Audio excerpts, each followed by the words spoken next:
Trevor here, and today I bring to you from the SCP Foundation Vaults Item Number SCP-1609 Object Class Euclid Special Containment Procedures SCP-1609 is contained at Storage Site 8 due to the difficulty of transporting it from that location. SCP-1609 is to be contained in a specially designed enclosure at that site, within a flower bed in which a range of aesthetically pleasing flowers and plants are to be cultivated. It is to be used as mulch within this flower bed. The flower bed is to be tended regularly, and all visitors to the enclosure must remark on the beauty of the flower bed, with particular emphasis on the quality of the mulch. SCP-1609 is to be removed from the flower bed at regular intervals so that it can be treated with wood, metal, and fabric preservatives. Personnel are to announce their intentions in the presence of SCP-1609 before attempting to remove it for this purpose. Personnel assigned to SCP-1609 are required to wear plain clothes in order to prevent accidentally triggering a violent response from SCP-1609.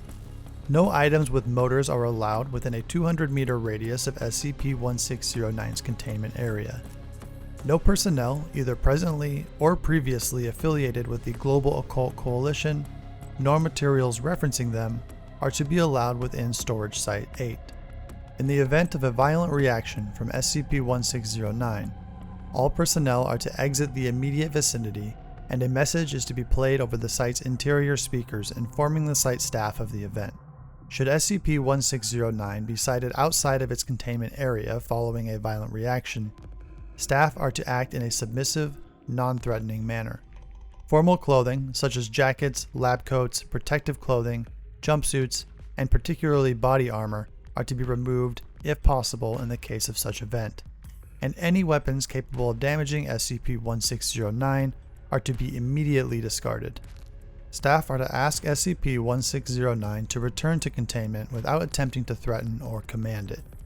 Should SCP-1609 exit Storage Site 8, agents are to be immediately dispatched in order to scan the surrounding area for SCP-1609, and if possible, retrieve it. At present, there exists no way to totally prevent SCP-1609 from breaching containment. Current containment procedures center on encouraging SCP-1609 to remain within its containment area. Description: SCP-1609 is, at present time, a pile of splinters, wood chippings, furniture nails, and scraps of bleached leather and fabric, weighing in total approximately kilograms. The wooden portions of SCP-1609 are made of oak, and the nails are made of steel. SCP-1609 is capable of teleportation, being capable of moving its entire mass instantaneously between 2 points without any known limit. SCP-1609 usually uses this to bring its constituent parts together when parts of SCP-1609 have been removed from the mass, but SCP-1609 can teleport its entire mass all at once, on at least one occasion at a distance of kilometers. SCP-1609 is capable of splitting its mass, though it does this rarely. Any amount of material removed from SCP-1609's mass continues to display SCP-1609's properties. SCP-1609 has resisted all attempts to remove it from the confines of Storage Site 8, teleporting back to the site of its own accord. However, it has previously teleported out of Storage Site 8 for brief periods before returning, although this has only happened on occasions since its arrival in Foundation custody. SCP-1609 appears to be in some way sentient, as research indicates it is able to perceive its environment in a manner that is currently poorly understood, and is able to react to stimuli in an intelligent fashion. Details of SCP-1609's behavior are poorly understood, although it has been ascertained that it will react in self-preservation, and will react aggressively to certain stimuli which it connects to a threat to its existence. Aside from this, SCP-1609 appears to prefer situations in which it is utilized by humans, and will actively seek out situations where it can be put to use if it's left idle. This is the reason for the Foundation's present use of SCP-1609 as mulch, as this prevents SCP-1609 from becoming idle and attempting to leave Storage Site 8. It is theorized that SCP-1609 is capable of understanding human speech or thought, although this cannot be determined as it does not comply with tests designed to gauge its awareness of such stimuli.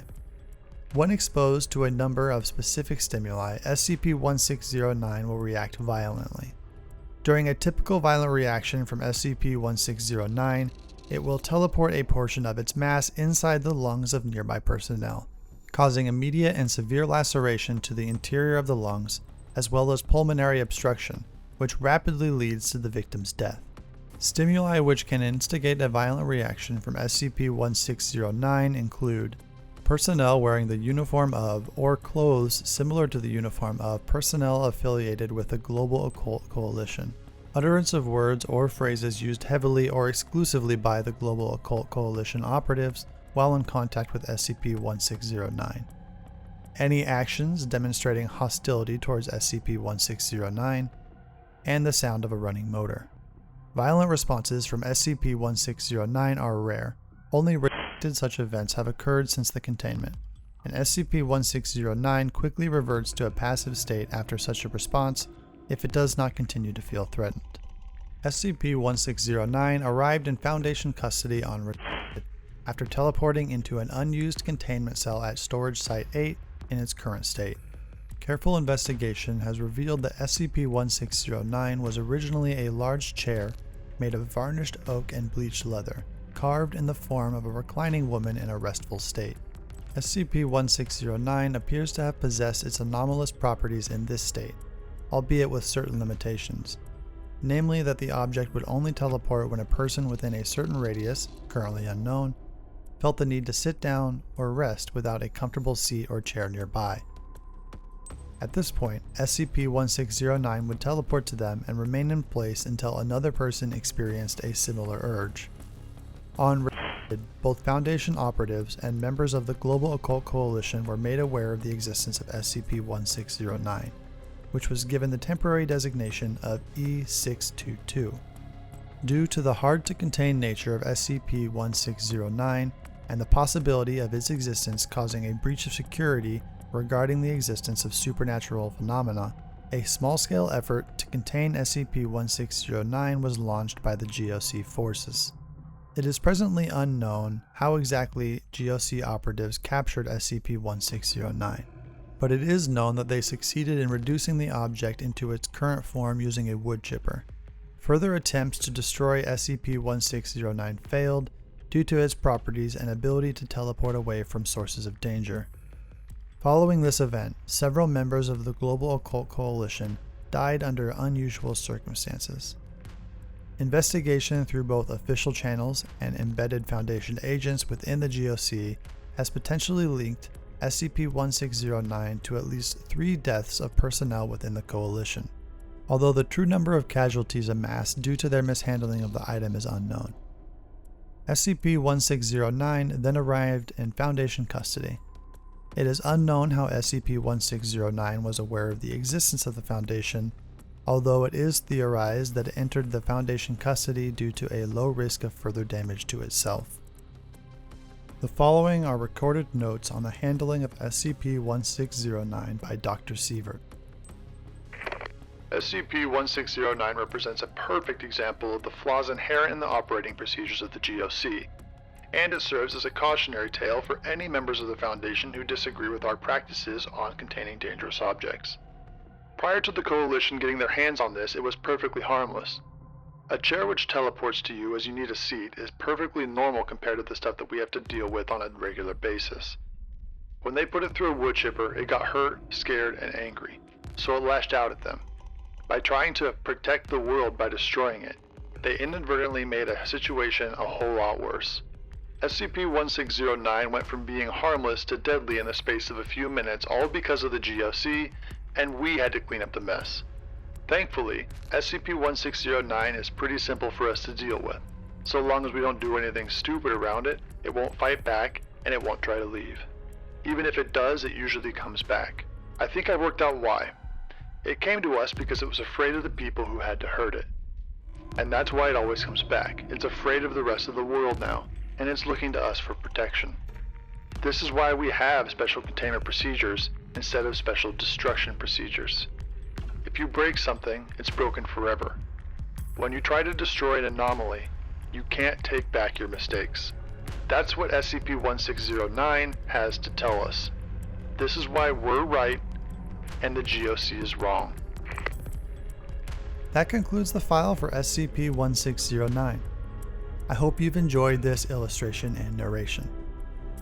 You can visit the description below for all of the SCPs I've covered that relate to SCP-1609. If you have an SCP or a short story that you'd like to see narrated and illustrated, let me know in the comments. You can find me streaming live on Twitch and posting more art to my Instagram and Twitter. Links are below. Thanks for hitting that like and subscribe button, and I'll see you next time.